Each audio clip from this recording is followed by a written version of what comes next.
I need to warn you. There's something you should know about the mountains near my town. Something they don't want you to know. I don't care anymore. I've seen too much to stay silent. I know because I was there.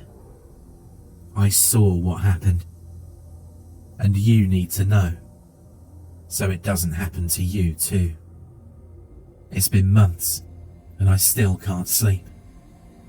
Every time I close my eyes, I see the trees twisting in on themselves, hear the faint hum of something ancient in the wind. I should have never gone out there. Let me tell you how it started. In late summer of last year, I got a call from an old friend, Eli. We hadn't spoken in months, but when I saw his name flash across my phone, I picked up immediately. Eli had always been a bit of a thrill seeker, the kind of guy who loved to push boundaries. So when he suggested a weekend trip to an isolated cabin in the woods, it wasn't out of character.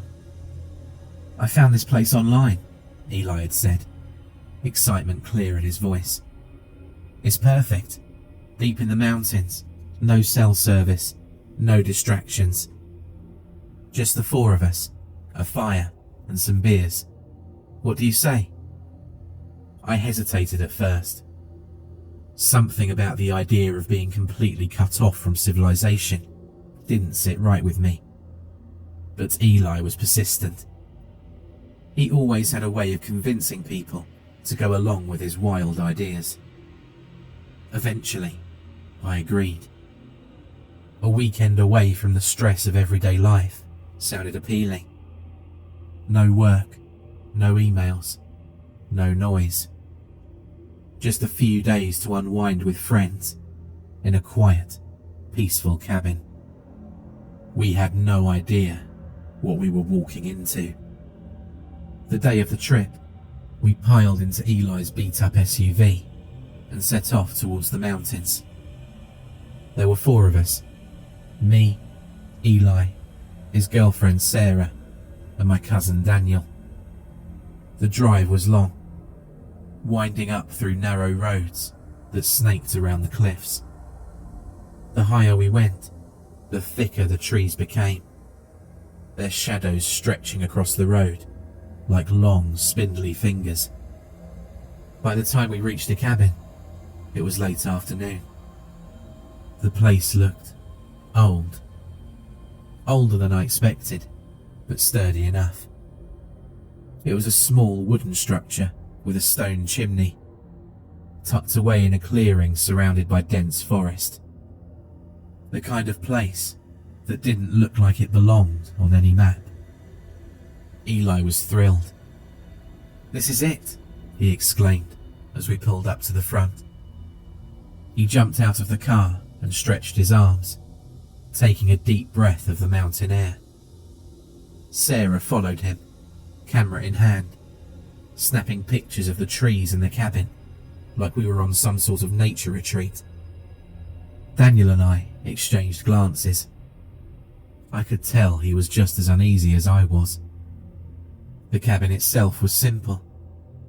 No electricity, no running water.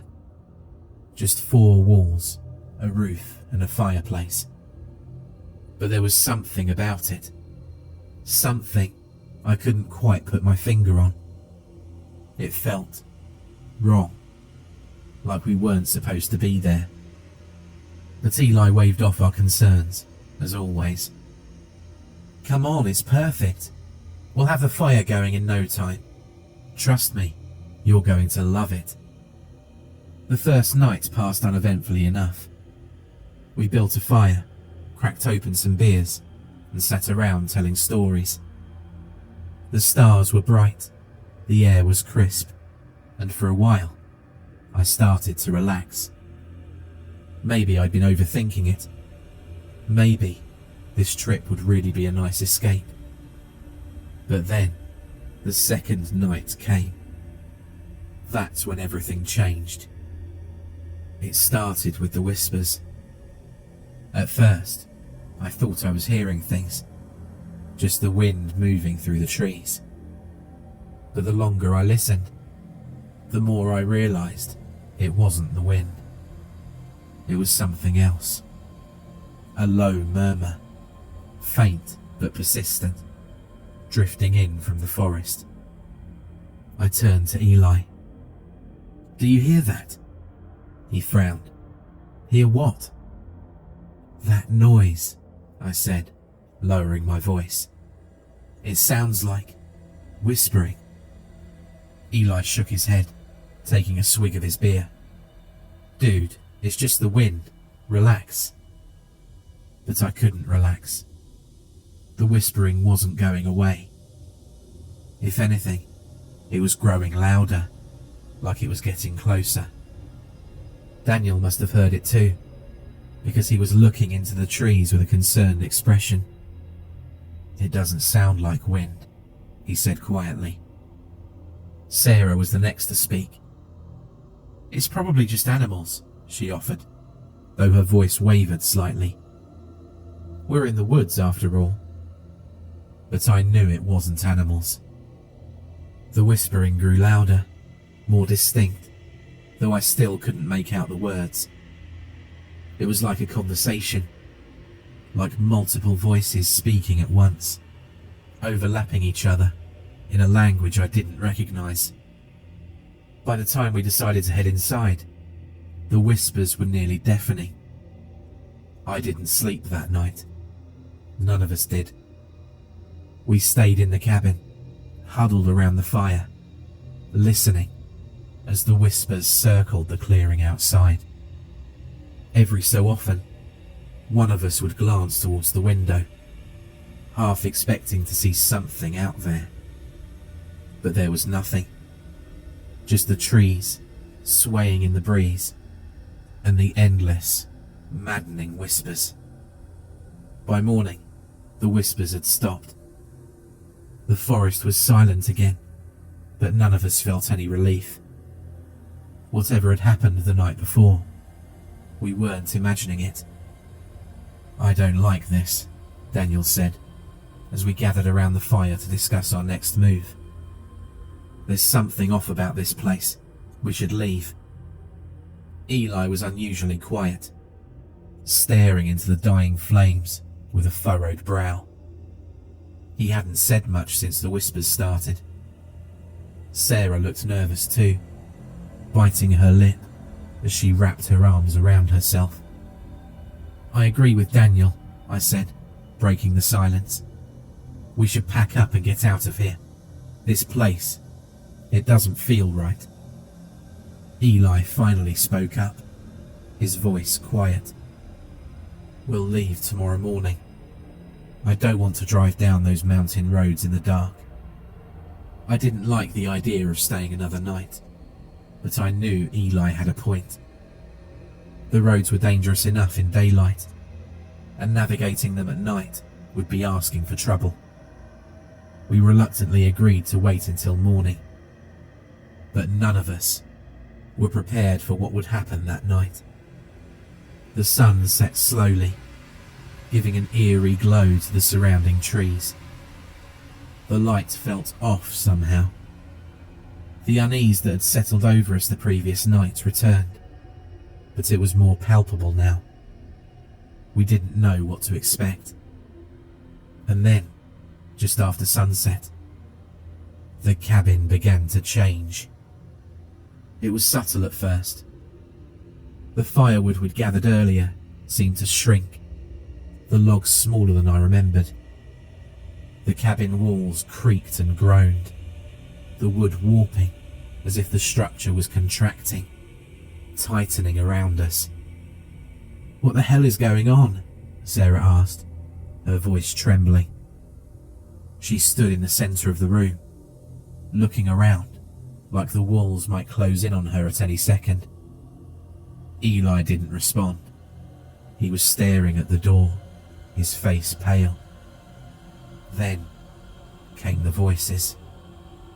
Not whispers this time. Voices. Clear, sharp, and terrifyingly close. They were coming from outside the cabin, from the woods. Deep, guttural voices, speaking in a language I didn't understand, but filled with an anger I could feel in my bones. "They're here," Eli whispered. "They're watching us." "What are you talking about?" Daniel snapped. "Who's here?" Eli didn't answer. He just kept staring at the door, his hands clenched into fists at his sides. Sarah backed away, her face drained of colour. "We need to leave, right now." She was right. We couldn't stay there another second. Whatever was out there, whatever was surrounding the cabin, it wasn't human. We grabbed our bags, throwing on our coats as we prepared to leave. But when I reached for the door, something stopped me. The cabin was in a different place now. I know how that sounds. It's impossible, right? A cabin can't just disappear while you're standing inside it. But that's exactly what happened. I opened the door, and instead of the clearing outside, there was nothing. Just an endless stretch of darkness, like the world had been swallowed whole. I stepped back, my heart racing. What the hell? Eli looked over my shoulder and went pale. Where are we? Daniel moved to the window and froze. "It's gone," he whispered. "The forest, the trees, everything. It's all gone." I ran to the window, expecting to see the familiar sight of the clearing and the thick forest beyond. But there was nothing. Just the same inky blackness, stretching out in every direction. The cabin was floating, suspended. In what? I didn't know. A void, maybe. Some kind of empty, featureless expanse that defied everything I knew about the world. "We're not in the woods anymore," Eli whispered. We're somewhere else." Panic set in quickly after that. We spent hours trying to figure out what had happened. How the cabin could have just vanished from the forest and ended up wherever we were. But there were no answers. No clues. Just the black vacuum outside and the growing realization that we were trapped. It wasn't long before the voices returned. They echoed through the cabin. They weren't coming from outside anymore. They were inside with us, moving through the walls, the floor, the air. We could feel them, their anger, their hatred, closing in on us like a predator circling its prey. Sarah started crying, her hands clutched to her chest. "What do they want?" she sobbed. "Why are they doing this?" None of us had an answer. We couldn't even agree on what they were. Eli thought it was something supernatural, some kind of ancient force that claimed the cabin and anyone who stayed there. Daniel thought we'd been sucked into a parallel dimension, trapped in a place that wasn't bound by the rules of reality. Me? I didn't know what to think. I just wanted to survive. We had no choice but to stay within the cabin, wherever it was. We began to think it was all over. By the third night, the cabin began to deteriorate. The walls creaked and groaned like they were being crushed, bending inward, shrinking the already small space into something terrifyingly claustrophobic. The air became thick, humid, making it harder and harder to breathe. Even the floorboards started to bend under our weight, warping like wet cardboard. We tried everything to escape, banging on the walls, shouting into the void outside, even breaking a window in the hope that we could climb out. But it was useless. Every time we tried to leave, the cabin twisted itself, closing us off, trapping us inside. And then, on the 4th day, Eli disappeared. We woke up in the morning, and he was just gone. No warning, no sign of struggle. It was like he had simply evaporated, erased from existence without a trace. That's when we realised we weren't just trapped, we were being hunted. Sarah broke down after that, curling up in the corner and refusing to move. Daniel and I did our best to keep it together, but the reality was sinking in fast.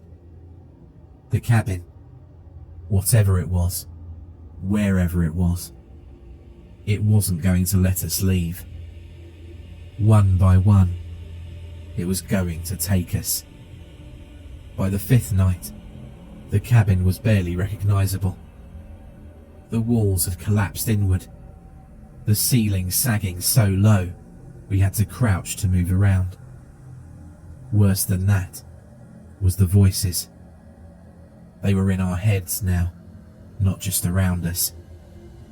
I could hear them even when I covered my ears.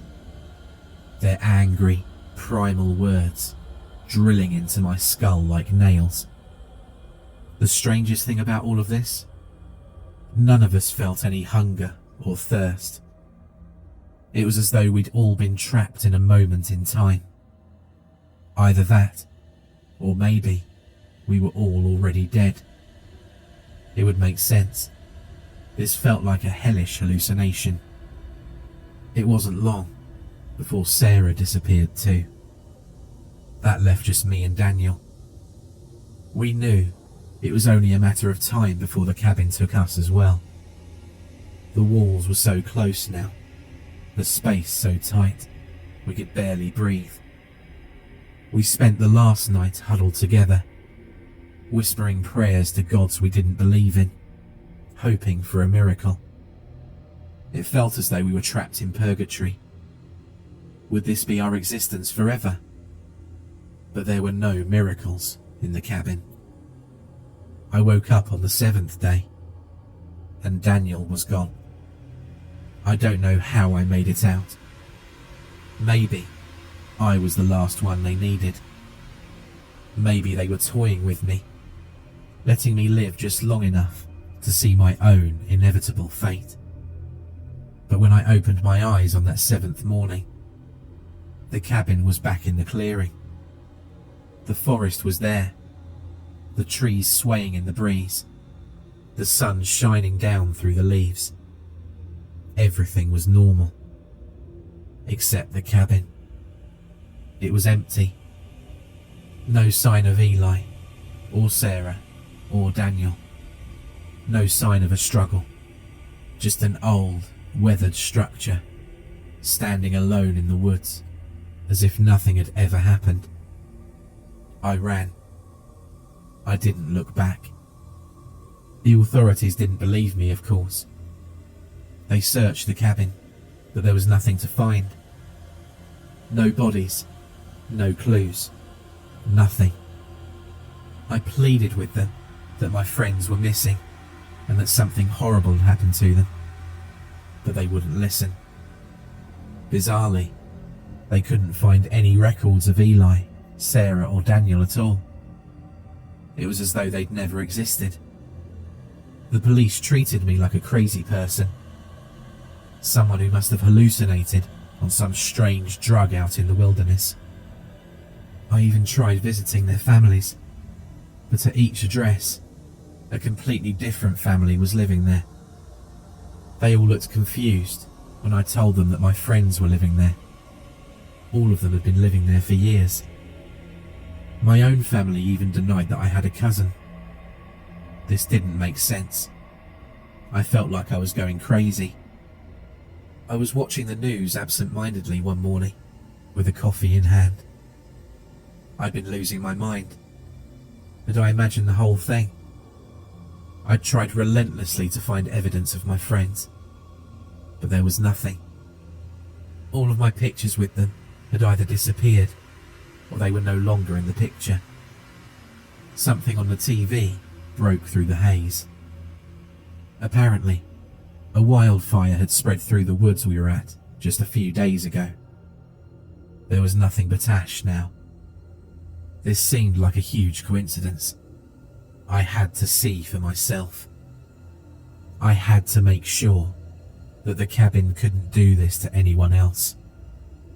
So without a moment's hesitation, I picked up my car keys and drove in earnest to the woods. It was as though I was on autopilot. As I arrived, it was true. Devastation everywhere. Ash and dust where green trees and foliage once stood. I walked into the woods, trying to retrace the steps we'd taken just a week or two ago. I saw a few landmarks that couldn't be mistaken. We'd definitely passed the stream, and that rock formation looked familiar.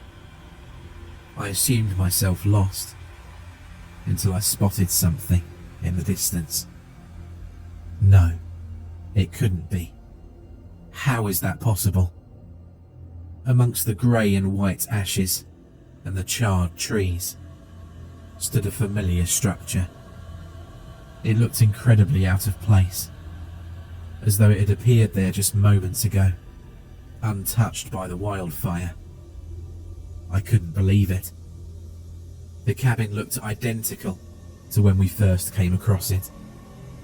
Without thinking, I turned again and ran. I couldn't risk going inside, not after last time. But at least now, I knew I wasn't crazy. I had to warn people. The authorities still wouldn't believe me, but I can put up posters. I can tell people on the internet. I must have spent days, weeks, posting on every internet forum I could find, warning people not to enter the cabin in the ashes. Most ridiculed me, but some believed me. A few even wanted to find the cabin themselves. So perhaps I've done more harm than good. So please, if you're hearing this, don't let curiosity get the better of you. You might disappear like my friends, or worse, be the last one left. You might be left with your own guilt, questioning your sanity like me, because I'm sure the cabin still sits there, waiting for the next poor unfortunate souls to enter. And I'm certain, now more than ever, that it's hungry.